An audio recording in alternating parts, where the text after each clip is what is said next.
Assalamualaikum warahmatullahi wabarakatuh. Perkenalkan, nama saya Ardanan Yuli Arianto, NIM 1824101067 dari kelas Data Mining C. Data Mining C. Di sini saya akan menjelaskan tentang tugas pada modul 2. Soal yang pertama yaitu jelaskan makna dataset, jelaskan pula makna data training dan data testing. Jadi untuk yang pertama, dataset itu sendiri merupakan kumpulan set dari data-data yang dikumpulkan untuk tujuan utama agar dapat diproses oleh komputer, yang mana dapat diakses, diubah, dan dimanipulasi. Jadi nantinya dataset ini dapat dirubah-rubah maupun diakses dan dimanipulasi. Yang selanjutnya yaitu adalah data training. Data training adalah data yang nantinya dapat digunakan seperti melatih algoritma guna mencari model yang pas. Yang terakhir yaitu data testing. Data testing adalah data yang digunakan dalam tes seperti mengetahui performa model yang diperoleh pada proses testing. Selanjutnya yaitu nomor 2, jelaskan proses penyusunan dataset. Jadi karena definisi dari dataset sendiri tadi merupakan adalah kumpulan data, maka perlu disusun secara terstruktur untuk memudahkan analisis dan penggunaan kembali. Bentuk tabular umum dipakai dalam menyusun data secara terstruktur. Bentuk ini memiliki dua dimensi, berupa kolom dan baris, di mana rentang kolom mempresentasikan jenis pengukuran dan satuan baris mempresentasikan nilai data. Jadi yang perlu diurutkan yaitu yang pertama, nama-nama kolom harus semua dalam satu baris. Jadi apabila nama-nama kolom sendiri tidak termuat dalam satu baris, maka nantinya dapat menyusahkan saat pembacaan informasi. Yang kedua, gunakan satu tipe data per kolom. Karena biasanya tipe data yang digunakan berbeda-beda, maka seharusnya tipe data per kolom itu dikelompokkan menjadi satu agar lebih mudah untuk dibacanya. Yang ketiga, pastikan pengisian data berbentuk baris bukan kolom. Nah, untuk pengisian data sendiri, apabila ingin menambah data baru, maka sebaiknya menambah baris, bukan menambah kolom. Hal ini dimaksudkan untuk memudahkan dalam membaca data. Yang terakhir, pisahkan data mentah dengan data hasil analisis. Karena data mentah sendiri dapat diolah kembali menjadi lebih baik. Yang tiga, jelaskan makna atribut dataset iris. Jelaskan pula makna kelas dataset iris. Dataset iris merupakan dataset multivariate yang diperkenalkan oleh ahli statistika dan biologi Inggris, yaitu Ronald Fisher pada tahun 1936. Dataset bunga iris ini sangat terkenal di dunia machine learning yang digunakan untuk klasifikasi. Kelas dataset ini maksudnya mengkategorikan, dan dataset iris terdiri dari 3 kelas iris, yaitu iris tosa, iris virginica, dan iris versicolor. Dan setiap spesies memiliki 50 sampel. Dalam data iris terdapat 4 atribut yang dapat mengaruhi klasifikasi, yaitu sepal length, sepal width, petal length, dan petal width dalam sentimeter yang berbeda-beda. Selanjutnya yaitu nomor 4. Nah, karena kita mendapatkan file Excel, maka kita harus mengimport file Excel sendiri agar dapat dibaca dalam baris ini. Di sini kita menggunakan pandas. Nah, di sini kita import pandas terlebih dahulu dan kita inisialkan menjadi PD, import numpy sebagai NP, dan import matplotlib pyplot as PLT. Jadi kita jalankan seperti ini agar kita dapat membaca dataset modul yang kita jelaskan. Nah, di sini saya jelaskan kita membuat variabel dt dan pd pandas ini tadi dot read excel. Kita membaca file Excel tadi, di mana tempatnya yaitu di C user di OneDrive dokumen, dan kita beri nama dataset modul 02. Nah, saat kita cek di sini, maka data-data yang sudah ada di Excel nanti maka akan secara otomatis terupload. Selanjutnya yaitu nomor 4.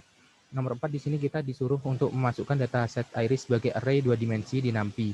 Pisahkan setiap kelas di array yang berbeda seperti tosa, versicolor, virginica, dan unknown.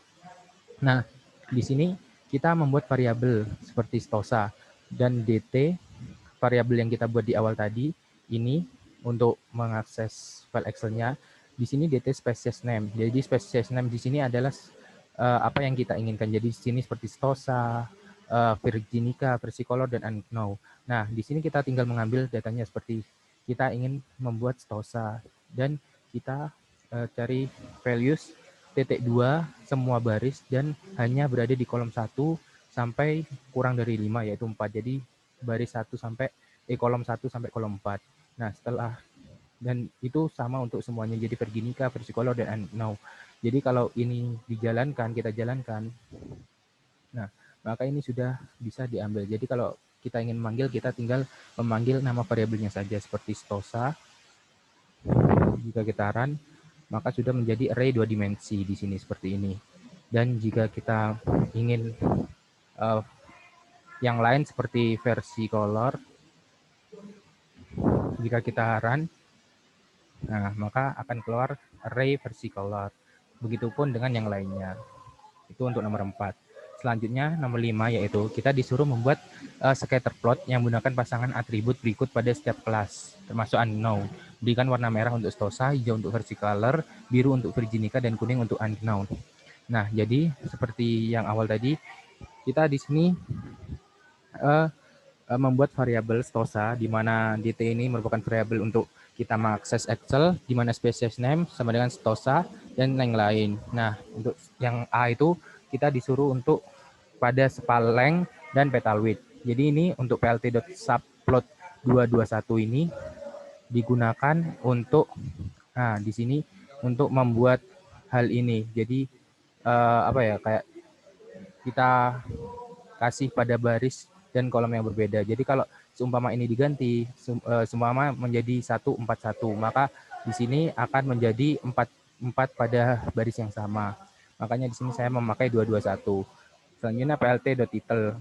Plt.title ini sendiri digunakan untuk memberi judul pada title yang kita inginkan. Selanjutnya tinggal kita pakai scatter ya, plt.scatter, di mana kita membuat variabel stosa, stosa yang di dalamnya terdapat sepaleng, dan juga stosa yang di dalamnya terdapat array petal width. Jadi, dan kita kasih color sama dengan merah. Nah, ini juga berlaku untuk semua. Jadi, pada versi color, virginica, dan unknown, kita kasih seperti ini, sepaleng, versi color, petal width, color green, dan seterusnya. Jadi, apabila ini kita komen terlebih dahulu, seperti ini. Nah, maka saat kita run, nah, hanya ada 1. Nah, ini merupakan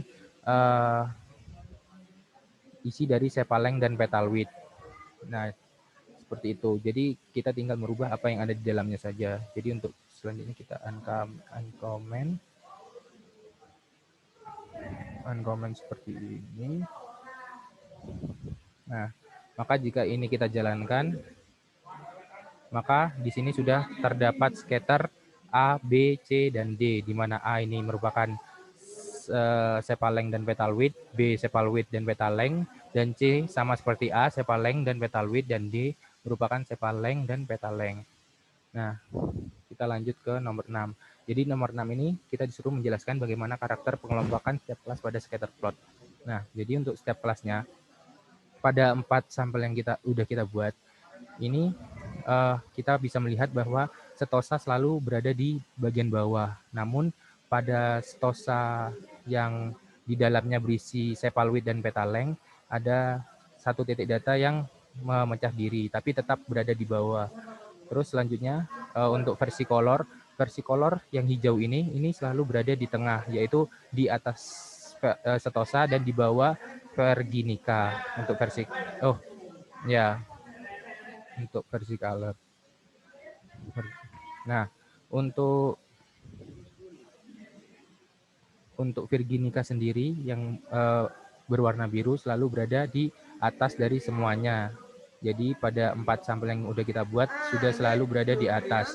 Dan selanjutnya pada data unknown selalu menyebar di setiap kelas yang lain. Jadi pada stosa itu ada unknown, pada versi color ada unknown, dan pada versi color juga ada unknown. Seperti itu untuk karakter pengelompokan setiap kelas pada scatter plot. Nah, selanjutnya nomor 7 yaitu perhatikan data yang berjenis unknown. Jelaskan bagaimana cara meramal jenis data unknown tersebut. Nah, jika kita membaca scatter plot sendiri, karena unknown ini hanya memiliki data yang sedikit seperti yang kita deskripsikan seperti ini, hanya ada berisi 15 data, lebih sedikit daripada data yang lain, maka bisa dilihat bahwa penyebarannya nilai data ini selalu berada pada kelas yang lain. Jadi seperti unknown ini selalu berada pada stosa, selalu ada di versi color dan juga virginica. Jadi sedikit sulit untuk meramalkan apa jenis data apa yang ada pada unknown ini. Tapi untuk data-datanya bisa dilihat seperti ini. Nah, untuk meramal ke depannya mungkin si unknown ini bakalan selalu berada atau menyisip kepada kelas-kelas yang lain. Selanjutnya itu nomor 8. Nah, nomor 8 di sini kan kita sudah membuat variabel Stosa, Versicolor, dan Virginica. Di sini kita buat lagi variabel stArray di mana kita menggunakan NumPy dan di dalamnya ada array yang berisi Stosa, Versicolor, dan Virginica. Di sini kita menggunakan for untuk mengulang apa yang kita inginkan. Jadi kita for i in range len stArray titik 2 di mana semua baris dan hanya kita mengambil satu titik data pada pada kolom pertama sampai ke 4. Jadi di sini yang diambil hanya nilai pada petal width, petal length, sepal width, dan sepal length. Nah, seperti itu. Ini kita gunakan untuk ketiga kelas yang lainnya. Nah, setelah itu kita buat variabel st, sama dengan plt plot, di mana stArray yang tadi mengulang sampai i dan hanya mengambil kolom 1 sampai 4 dan diberi warna merah. Nah, seperti itu. Jadi terus kita di sini juga memberikan bahwa plt.legend di mana Sentosa, Versicolor, Virginica ini untuk digunakan untuk ini, di mana plt xtix 0,123 ini yang bawah ini itu berisi petal width, petal length, sepal width, dan sepal length. Dan jika kita plt.show maka akan keluar seperti ini jika kita jalankan. Nah, seperti ini. Jadi sudah kita buat scatter yang seperti ini, di mana ini Stosa, ini versi color, dan ini Virginica. Lanjut ke nomor 9. Nah, di nomor 9 ini sendiri, kita disuruh menjelaskan bagaimana karakter pengelompokan setiap kelas pada scatter plot. Sesuai scatter plot yang ada di atas, maka karakter pengelompokan kelas Stosa cenderung meningkat dari petal width, petal length, sepal width, dan sepal length. Nah, seperti yang dijelaskan pada scatter plot yang tadi, bahwa Stosa itu selalu berada di bawah daripada yang lain. Sedangkan untuk Versicolor dan Virginica cenderung selalu beriringan, namun Virginica selalu berada di atas dari Versicolor. Dan juga terjadi penurunan saat berada di sepal width pada kedua kelas tersebut. Jadi dari petal length ini menuju sepal width itu terjadi penurunan data pada Versicolor dan juga Virginica. Dan ini selalu beriringan bersama. Nah, demikian penjelasan yang dapat saya sampaikan. Kurang lebihnya mohon maaf. Terima kasih. Wassalamualaikum warahmatullahi wabarakatuh.